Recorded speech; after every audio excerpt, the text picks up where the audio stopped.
देखिए, सोना वही सोना जिसे भारत में सिर्फ जेवर नहीं, सुरक्षा और भरोसे की सबसे मजबूत ढाल जो है मानी जाती है। लेकिन साल 2025 में एक हैरान करने वाला डेटा सामने आया। भारतीय रिजर्व बैंक ने बीते 8 सालों में सबसे कम जो है गोल्ड की खरीदारी की।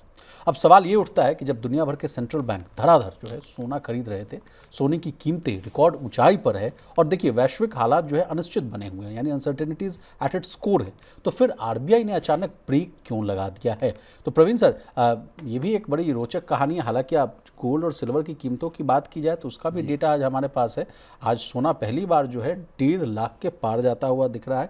7,780 रुपये की बढ़ोतरी हुई है। और चांदी की बात भी देखिए, आज 10,000 रुपये बढ़कर ये भी जो है ऑल टाइम हाई के आसपास 3,20,000 के पार जाता हुआ दिख रहा है। तो एक बड़ा सवाल है आम लोगों के मन में भी कि भाई जब सभी लोग खरीद रहे हैं सोना, तो हमारा आरबीआई क्यों पिछड़ता हुआ नजर आ रहा है? क्या है इसके पीछे लॉजिक?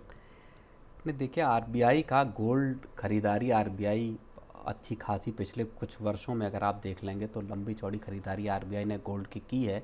और फॉरेक्स रिजर्व में अगर आप हिस्सेदारी के तौर पर इसको देखेंगे, अगर कंपेयर करने की कोशिश करेंगे, तो मार्च 2021 में आरबीआई के टोटल जो फॉरेक्स रिजर्व है उसमें गोल्ड का हिस्सा जो है वो लगभग 6% था। 5.87 5.87% था। अब ये और 16%। अब ये 16% पे पहुंच गया। तो आप लगाइए कि तकरीबन 3 गुना जो है वो गोल्ड का स्टेक या हिस्सेदारी आपके ओवरऑल फॉरेक्स में बढ़ी है। यानी विद इन 5 ईयर्स आप कह रहे हैं सर? हाँ, इन्हीं 5 सालों में अगर आप गोल्ड के प्राइसेस को देख लेंगे तो मल्टीफोल्ड वहाँ पे भी आपको उछाल नज़र आएगा जी। तो गोल्ड की बढ़ती कीमतों को देखते हुए और आरबीआई का जो आरबीआई के पास जो सोने का रिजर्व है कुछ वो डेटा है लगभग सर, मैं बात 880 करता हूँ टन जी। के आसपास जी, पहुंच गया है। 2025 में आरबीआई ने सिर्फ 4.02 टन सोना खरीदा, जबकि 2024 में आंकड़ा जो था 72.6 टन जो है वो सोना खरीदा गया था। यानी एक साल में सोने की खरीद जो है 94% कम हुई है। यानी पिछले 8 साल में कहा जा रहा है कि सबसे कम की खरीद है। और जो आपने डेटा कहा, 880.2 टन जो है आरबीआई के पास कुल सोना है। 2024 में कहा जा रहा है कि भारी मात्रा में सोना खरीदा गया।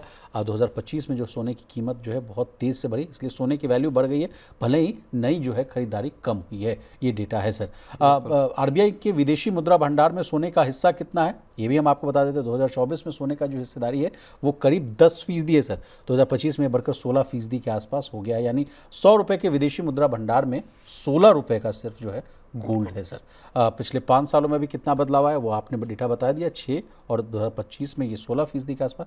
लेकिन आरबीआई ने सोना खरीदना क्यों कम कर दिया, इस पर डब्ल्यूजीसी की एक रिपोर्ट है सर, वर्ल्ड गोल्ड काउंसिल की। कहा जा रहा है उस रिपोर्ट में कि सोने की कीमत बहुत ज़्यादा बढ़ चुकी है और आरबीआई के कुल जो है भंडार में सोने की जो हिस्सेदारी है पहले से ज़्यादा हो गई। कुछ ऐड करना चाहेंगे आप सर? नहीं, आपने सारी चीज़ें बताई दी इसमें मोस्टली। ये असल में घटना पूरी दुनिया के सेंट्रल बैंकों के साथ असल में यहाँ दिखाई दे रहा है, जिनके रिजर्व में गोल्ड की हिस्सेदारी विशाल बढ़ी है जी। लगभग अगर आप दुनिया भर के सेंट्रल बैंक्स को देखेंगे तो 32,000 टन से ज़्यादा गोल्ड जो है सेंट्रल बैंकों के पास इस वक्त मौजूद है, चाहे अमेरिका का हो, चाहे जर्मनी का हो, टर्की का हो। और इसी तरह से जो गोल्ड का शेयर है फॉरेक्स रिजर्व में दुनिया भर के जो सेंट्रल बैंक्स हैं उसका भी हिस्सेदारी बढ़ी है। गोल्ड की हिस्सेदारी 20% पे पहुंच गई है, जबकि डॉलर जो सबसे प्रोमिनेंट एसेट है किसी भी देश के पास जो उसका फॉरेक्स रिजर्व है उसमें, वो अभी पहले नंबर पर 40% के साथ है जी। यूरो जो एक और कद्दावर करेंसी है जिसमें देशों का इन्वेस्टमेंट है, उनके पास रिजर्व में है, वो सोने से भी नीचे चला गया और 16% ही केवल रह गया है जी। तो ओवरऑल अगर आप देखिए तो गोल्ड की जो हिस्सेदारी है वो बढ़ती कीमतों के साथ, और इसके पीछे एक वजह भी रही है असल में। पिछले अगर इनसाइड स्टोरी बताइए सर। पिछले कुछ वर्षों को अगर आप देखेंगे तो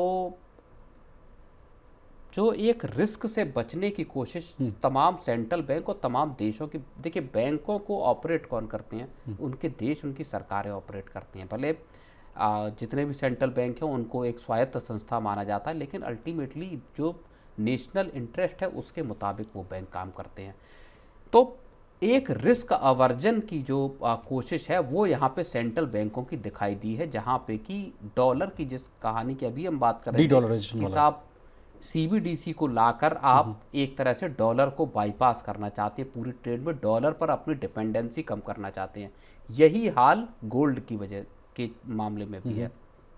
दुनिया भर के जो देश हैं वो अपने ट्रेड, अपनी इकोनॉमी के लिए स्थिर बनाने के लिए उसको डॉलर से थोड़ा दूर हट रहे हैं और उसके उसी वजह से गोल्ड का अपना हिस्सेदारी बढ़ा रहे हैं। और यही वजह थी कि हमने ये देखा कि लंदन के जो वॉल्ट हैं जहाँ पे कि आरबीआई का गोल्ड जमा कुछ है, ट्रेंचेस में आ भी रहे थे सर। धीरे धीरे गोल्ड को वापस लाया जा रहा है। जी सर, आपने बहुत अच्छी बात कही। आरबीआई का सोना कहाँ कहाँ रखा है, ये भी एक एडिशनल जानकारी हम अपने व्यूअर्स को दे देते हैं। देखिए, कुल सोना जो है मार्च 2025 तक 879.59 टन है सर, ठीक है। भारत में रखा हुआ है 511.99, 511 जो है टन भारत में है।